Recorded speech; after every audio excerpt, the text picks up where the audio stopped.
It's interesting how many times rabbits have been used for adverts. The Energizer Bunny, the Duracell Bunny, the Trix Rabbit, and, to a lesser extent, I suppose, the Easter Bunny. Not sure why we haven't done a mini-series yet covering holiday mascots, cause that's some good material, I'm sure. Either way, rabbits have always been a good character model to use as a mascot, and this is no exception when it comes to the Nesquik Rabbit, or, as he's actually known, Quicky, which is, I'm just gonna say it. That's a horrible thing to name something geared towards children. There is truth in advertising, yes I swear. Got new Nikes on my feet and Vidal Sassoon in my hair. I can sure use a Budweiser Fruit of the Loom underwear. There is truth in advertising, I swear. Why would they lie to me when they love what they sell? Plus we all know that the liars have a special fire in hell. On the television, radio, and in the magazines, the advertising gods perpetuate the American dream. Advertising, let it be, let it be. Now I know that I don't need to buy everything they try to sell me, but so easily divided is a fool and his money. There is truth in advertising, let it be. Why would they lie to me when they love what they sell? Plus we all know that the liars got a special fire in hell. On the television, radio, and in the magazines, the advertising gods perpetuate the American dream.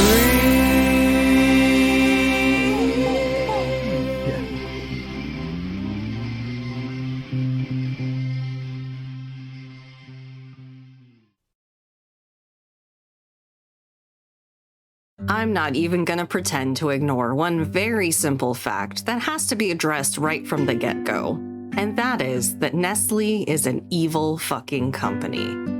Not that this should be news to anyone at this point, really. They've been widely criticized for a cornucopia of unethical business practices.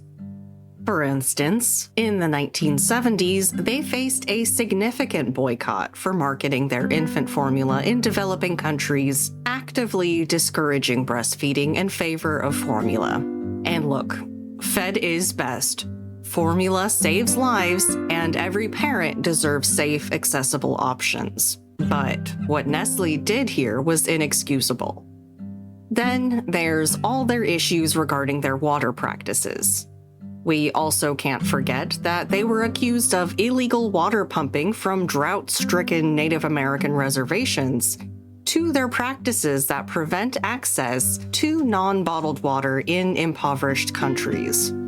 And last but certainly not least, they've been accused of benefiting from child labor in West African cocoa production, which is a fitting irony considering today's topic, a cocoa-themed drink mix marketed towards kids.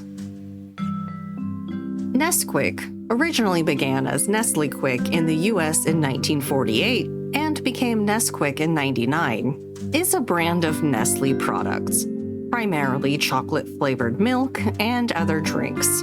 Available as powder, syrup, and ready-to-drink products, it's designed to add flavor to milk and promoting bone development in children.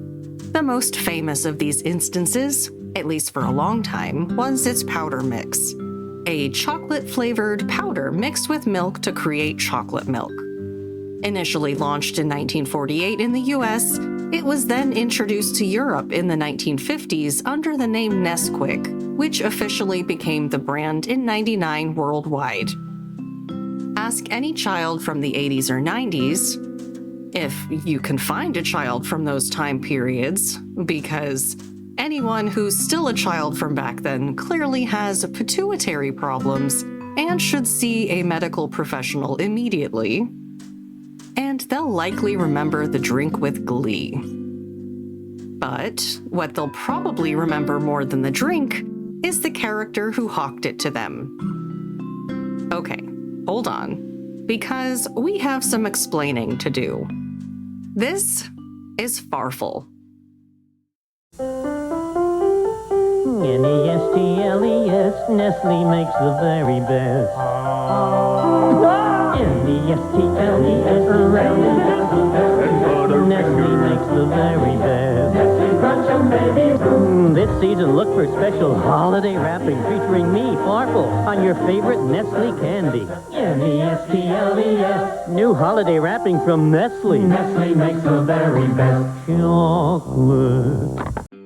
Farfel is a hound dog ventriloquist dummy created by Jimmy Nelson, and best known for his TV commercials advertising, you guessed it, Nesquik from 1953 to 1965. An original Farfel can be seen in Burlington, Wisconsin at the Chocolate Experience Museum, which sounds like the coolest Motown group that never existed. In 1955, Farfel sang the last word of the Nestle jingle after the first two lines were sung by Nelson's human dummy, Danny O'Day.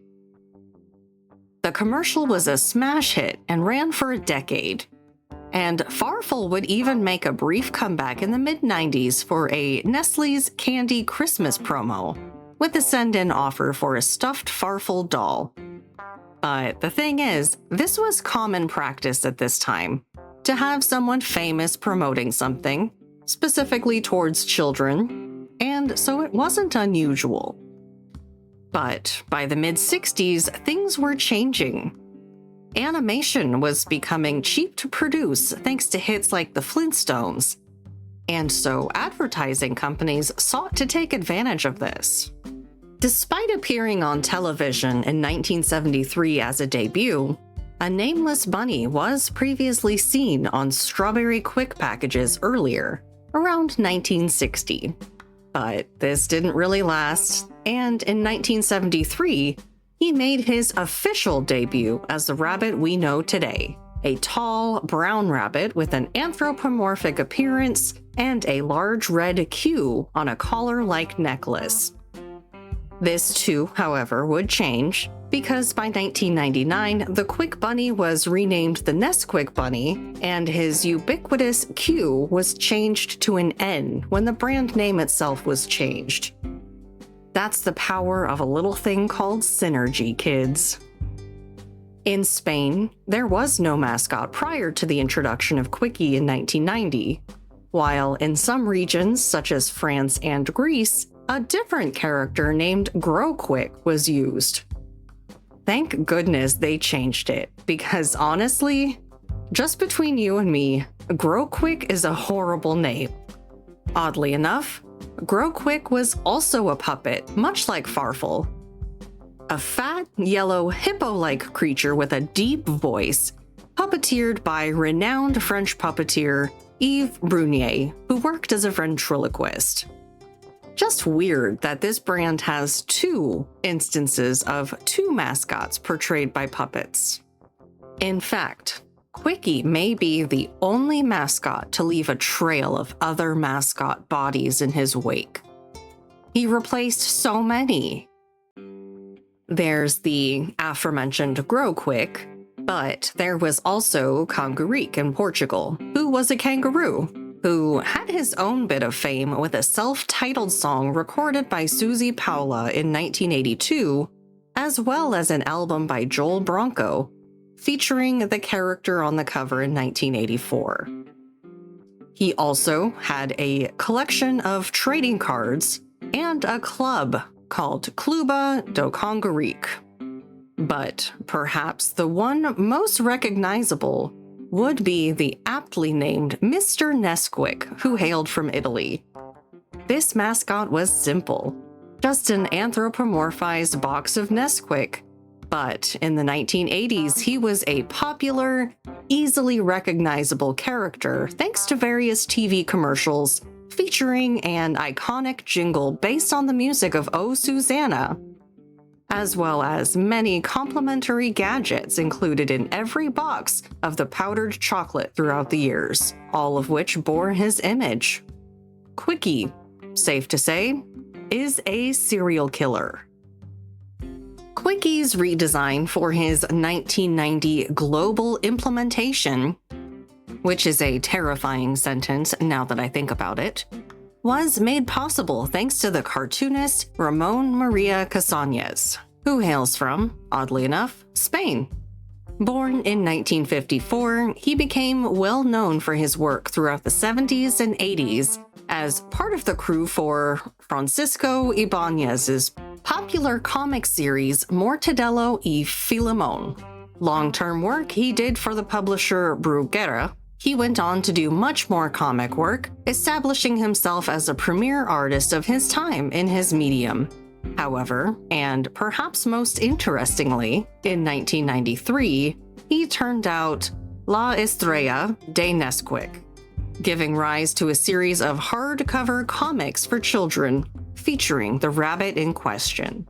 These were followed by El Misterio de las Ortigas, El Impostor, and El Carambano Negro. These were used as a way of advertising a Nestlé product, so they weren't sold in shops. Though, sadly, any attempts to find any of this work were fruitless. We deeply apologize. Believe me, we tried. This man's impact with his work on Quicky created a mascot that children of the 90s and early 2000s were extremely familiar with. And, for the record, the gig helped Casañez establish his advertising design company alongside digital colorist Montserrat Aranda.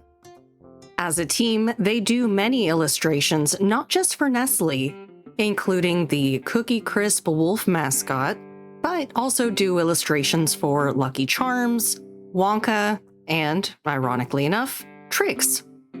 These two are a powerhouse of mascot iconography. You couldn't turn on a show on a children's network without seeing ads for Quicky. He was that ever-present.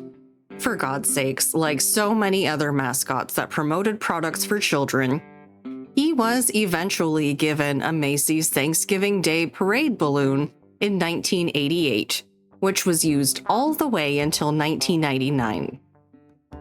So, what happened to Quicky? The same thing that happened to so many other mascots associated with children's products: parent groups. Here's one thing that we keep telling you on Gravitas. Do not trust health products blindly, and do not judge food products by their packaging. And we have a case study for you tonight. It is on the world's biggest food group, Nestlé. It is the parent company of Maggie, Kit Kat, Iced Tea, and Nescafe. These are household names. Nestlé promises you good food, good life.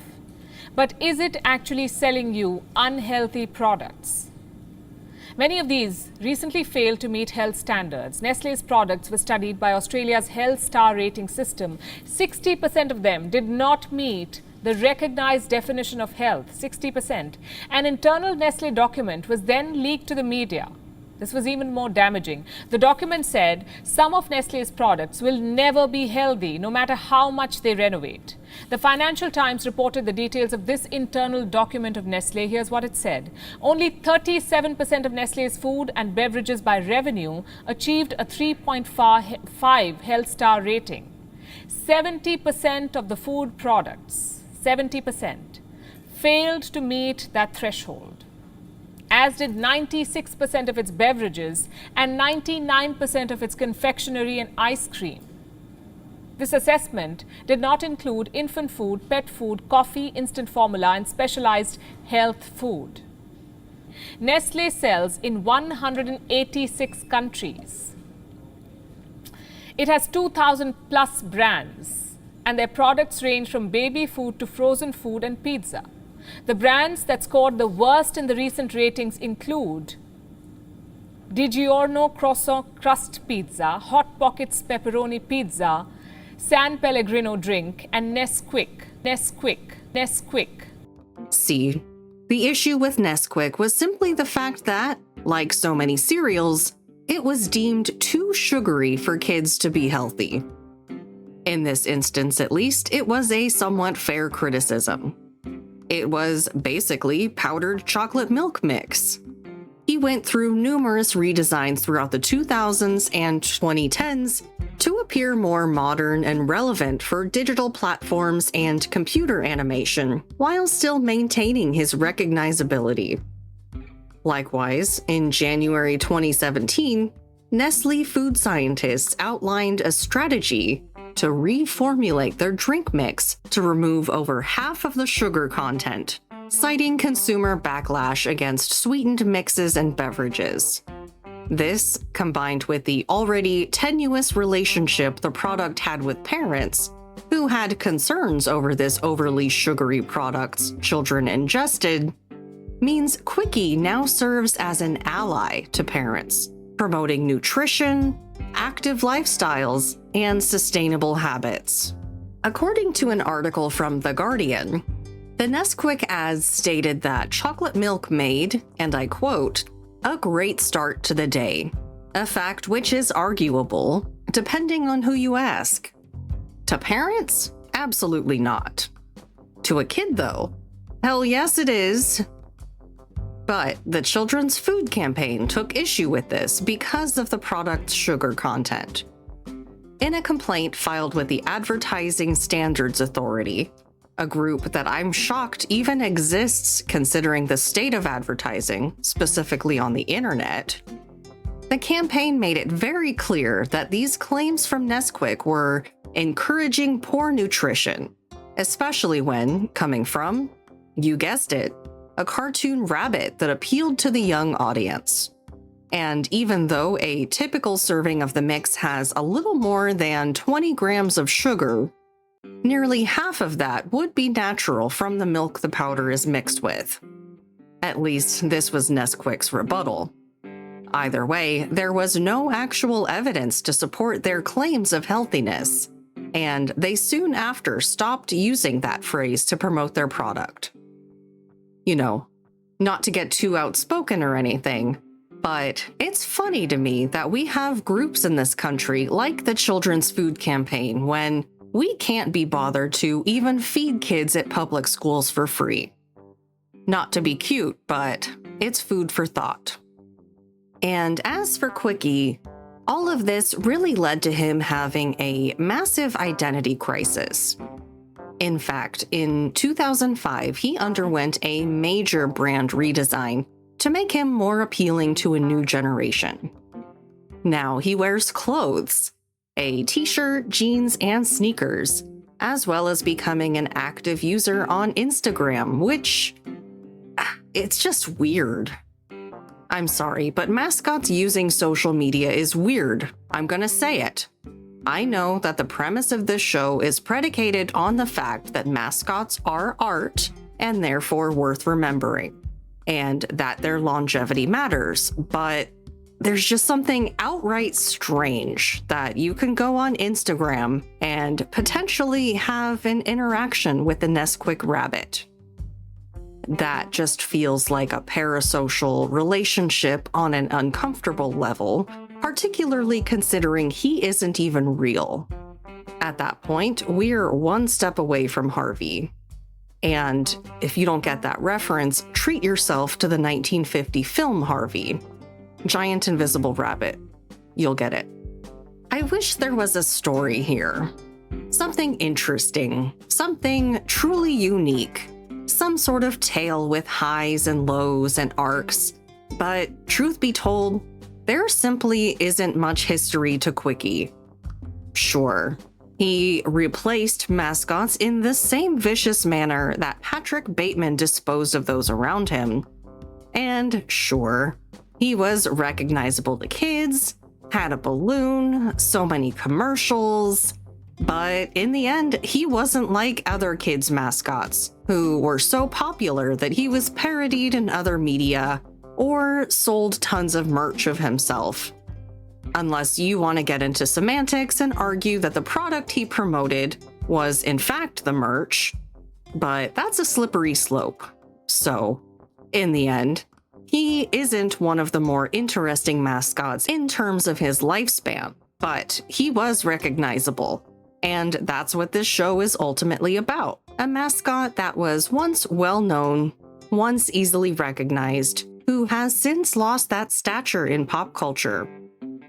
Nobody talks about Quicky now. I haven't seen a commercial with him in years, and I have kids.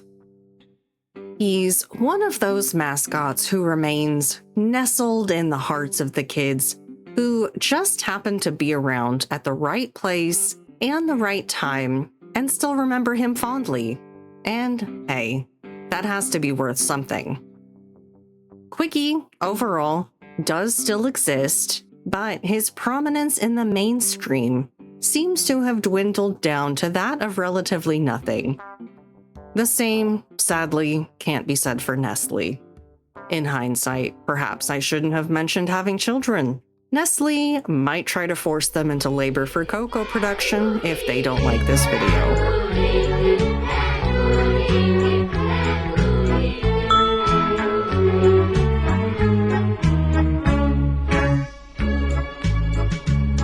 Olha, olha, olha quem vem lá. É bom ter canguru amigo. Olha, olha os saltos que ele dá para depois ir brincar contigo. Tem nariz muito engraçado. Joga a bola com muito cuidado e tem sempre conselhos para dar, para a gente não se magoar.